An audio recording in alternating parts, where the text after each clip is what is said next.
नमस्कार दोस्तों, इसमें हम बात करेंगे करंट अफेयर्स के कुछ टॉपिक के बारे में। तो पहला है ऑलिव क्राउन अवार्ड्स। तो ऑलिव क्राउन जो अवार्ड्स है उसका 13वां संस्करण कहाँ हुआ? भारत में, मुंबई में। क्यों? क्योंकि ताकि स्थिरता या हरित विज्ञापन को बढ़ावा देने वाले व्यक्तियों कॉरपोरेट की सराहना की जा सके। यह पुरस्कार अंतर्राष्ट्रीय विज्ञापन संघ देता है।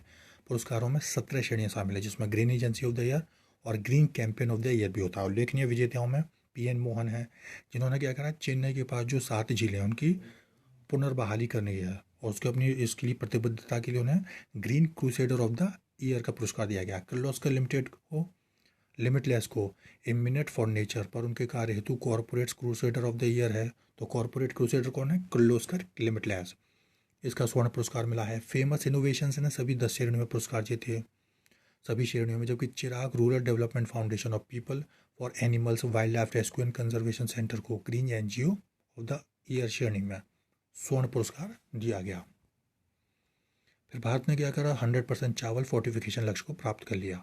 तो चावल फोर्टिफिकेशन कार्यक्रम के तहत भारत के 27 राज्यों के 269 जिलों ने लक्षित सार्वजनिक वितरण प्रणाली यानी TPDS के तहत पोषण युक्त चावल मतलब जिससे चावल में चीज़ें मिलाई जाएं, का वितरण शुरू कर दिया है। और इस प्रकार फोर्टिफिकेशन योजना के अंतर्गत दूसरा जो चरण है उसके लिए मार्च 2023 तक निर्धारित जो था 100% लक्ष्य को हासिल कर लिया है। इस कार्यक्रम का उद्देश्य है कि भारत की प्रत्येक सामाजिक सुरक्षा दायरा योजना में वर्ष 2024 तक फोर्टिफाइड चावल की आपूर्ति करना है। राइस फोर्टिफिकेशन प्रोग्राम के दूसरे चरण के दौरान TPDS के तहत 105 लाख मीट्रिक टन फोर्टिफाइड चावल उठाया गया और 27 केंद्र शासित राज्यों को वितरित किया गया। जबकि एकीकृत बाल विकास सेवाओं और PM पोषण के तहत आने वाले राज्यों या केंद्र शासित प्रदेशों द्वारा 29 लाख मीट्रिक टन फोर्टिफाइड चावल उठाया गया। इस प्रकार 2022-23 के दौरान 134 लाख मीट्रिक टन उठाया गया। अब चरण 3 के तहत विभाग मार्च 2024 की जो लक्ष्य तिथि से पहले गेहूं की खपत वाली जिलों को तो छोड़ देगा और बाकी सब में कवरेज करने के लिए तैयार है।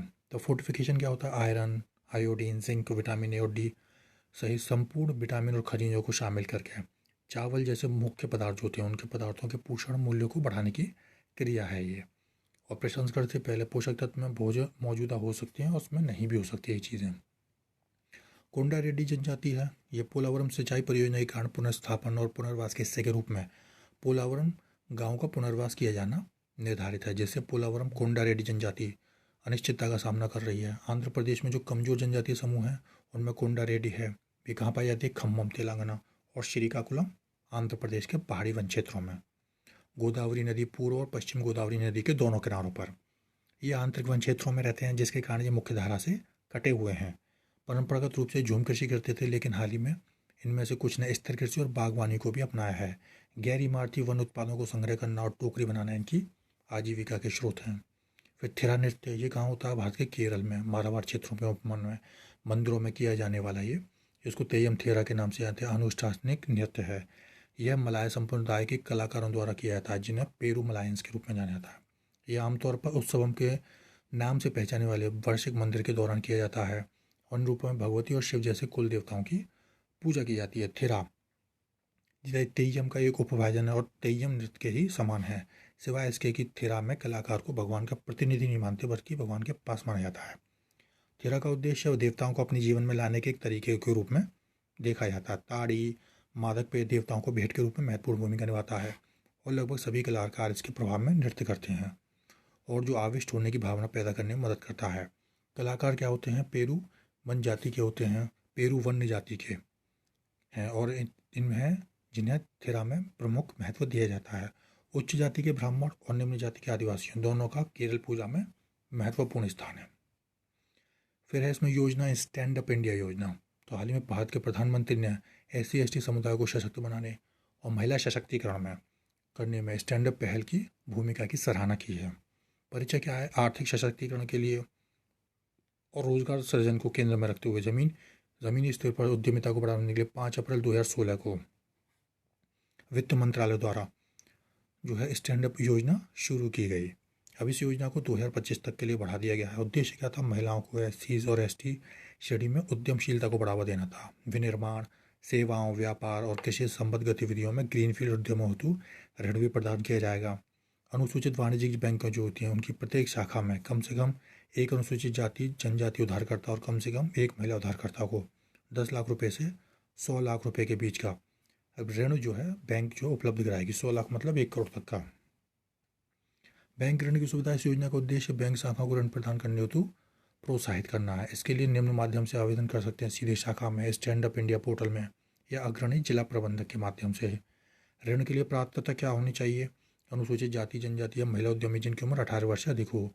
योजना के तहत ऋण केवल ग्रीनफील्ड परियोजना के लिए मिलेगा। इस संदर्भ में ग्रीनफील्ड निर्माण या सेवा या व्यापार क्षेत्रों में और कृषि गतिविधियों के लाभार्थियों का उपक्रम है। और गैर व्यक्तिगत उद्यमों के मामले में 51% शेयरधारता और नियंत्रण हिस्सेदारी या तो अनुसूचित जाति या महिला के पास होनी चाहिए। ऋणकर्ता किसी भी बैंक या वित्तीय संस्थान का डिफॉल्टर नहीं होनी चाहिए। और यह योजना में 15% तक सीमा राशि की परिकल्पना की गई है, जो कि केंद्रीय या राज्य योजनाओं के साथ अभिसरण में प्रदान की जा सकती है। किसी भी स्थिति में ऋणकर्ता को परियोजना लागत का कम से कम 10% अपने योगदान के रूप में देना होगा। यानी कि अगर आपका प्रोजेक्ट 1 करोड़ का है तो 10 लाख रुपये आपके पास होने चाहिए। उपलब्धियाँ। स्टैंड अप योजना के तहत पिछले 7 वर्षों में 1,80,636 खातों में 40,710 करोड़ रुपये स्वीकृत किए गए हैं। इस योजना के तहत 80% से अधिक ऋण महिलाओं को प्रदान किए गए हैं। तो ये इसका पूरा इकोसिस्टम है कि lead district management bank branch होगी, बैंक ब्रांच 2, 3 और 4, और यहाँ पे कनेक्ट होंगे सेंटर सेडबी के और नाबार्ड्स के। यहाँ पे rural self employment training industries होंगी, vocational training centre, MSME development institutions, state SC/ST development and financial corporation, district industrial centres, Dalit Indian chamber of commerce and industry और स्किलिंग सेंटर्स हैं। तो ये थे आज के विषय। आप सभी का धन्यवाद।